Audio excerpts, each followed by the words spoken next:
new bill to regulate Delta-8 in Tennessee is in the works. We told you last year how some lawmakers wanted to ban the sale of the hemp-derived products. That bill failed, and now instead of fighting for that prohibition, state leaders are looking to just make some new rules for Delta-8. 6 Interside's Wes Cooper has more on that development.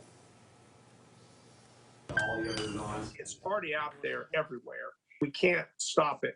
But what we're trying to do at this point is to regulate it, to try to protect the children and try to protect consumers. Right now, a 9-year-old could buy Delta-8 in Tennessee. These are just Delta-8 vape carts. Selling or buying the products is not subject to any rules or laws, and they contain very low amounts of THC, the psychoactive component in cannabis. There is some Delta-8 in nature, but that's not what they're extracting and selling. They're selling a synthetic, chemically made product.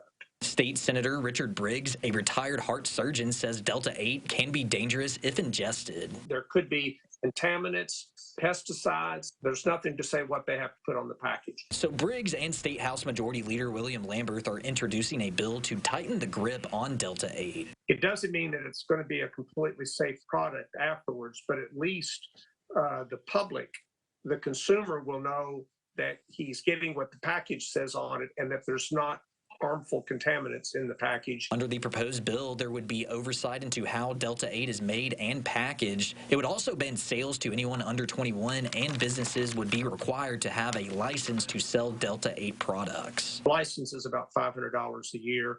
So they'll collect some revenue from that, not a whole lot.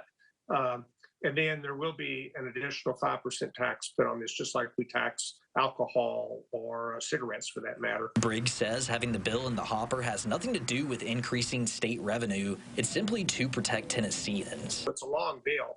There's a lot more in there than what I talked about.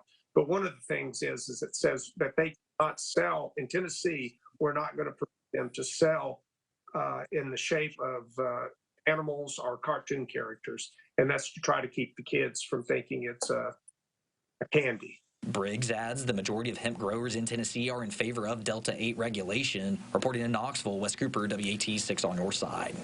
All right, Wes, thank you. We will have the full bill for you to look over in this story on WAT.com. We will, of course, keep you updated as well as it makes its way through the legislature.